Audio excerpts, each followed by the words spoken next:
everyone, it's Sarada and I scribble, and I've already zoomed in on this one because the camera was having trouble focusing for some reason. But this is what I have to work with today. This is my character Tsubasa and his plant friends. He's really into botany, so that's why. Anyway, I had a lot of plans for this drawing. Initially, I wanted to use my grayscale Spectrum Noir markers on it, but the paper is not the greatest, so they will most likely just bleed and ruin it. And then I thought I could use the ink wash, but same issue there, paper isn't very good. So I decided I'm just going to try and practice some cross-hatching and texture today. And for that I'm going to use most likely just this one, Faber-Castell PITT Artist Pen, size XS, with a smush tip. I'm just going to use this up. I'm going to use this up so I can buy a new one. But this is what I have to work with, so it's what I'm going to work with. I'm gonna get right into it. So, this is Inktober, day 2. I forgot to mention that, but yeah. I don't have much commentary for this drawing in general. Not yet anyway. But yesterday I finished the last sketch for my first week of Inktober, so now for a couple of days I can focus on just inking drawings and not like worry about the subject itself. The Faber-Castell pen made it very difficult. It's super scratchy. It works better in my smaller sketchbook. I don't know, the paper is different, I guess.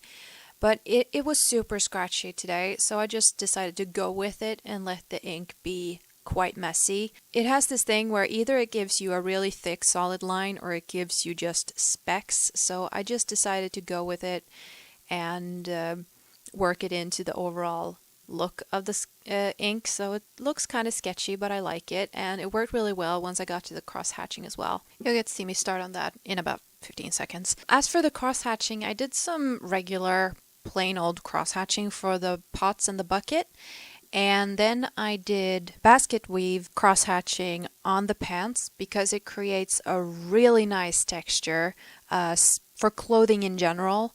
I thought it would look the best on the pants though. Back to the pots and the bucket, by the way. The bucket, the perspective on it is absolutely wrong because the plant that is behind it with the big leaves, you can see into the pot back there.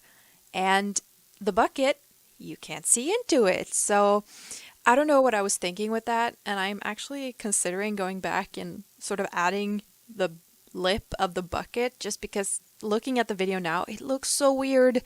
I can't believe I missed it. Overall, I really like how this one turned out. I think I'm going to spend some time coloring a lot of these illustrations too because the inks are turning out really crisp and clean when I scan them and adjust the levels in the computer. So I'm definitely going to have these for coloring later.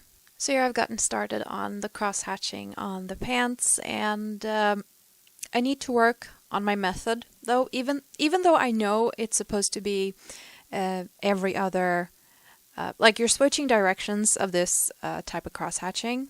I kept messing it up, so in some spots if you look closely you can see that that's not quite right, but I still like how it turned out. I don't know why I couldn't keep the pattern going though, because it's a very simple pattern. I guess I'll just have to practice a little bit more. I actually have been practicing a little bit, both stippling and cross-hatching, just doing regular shapes like circles and cones and boxes and stuff like that. I didn't practice this one though, so maybe that's why it turned out kind of wonky.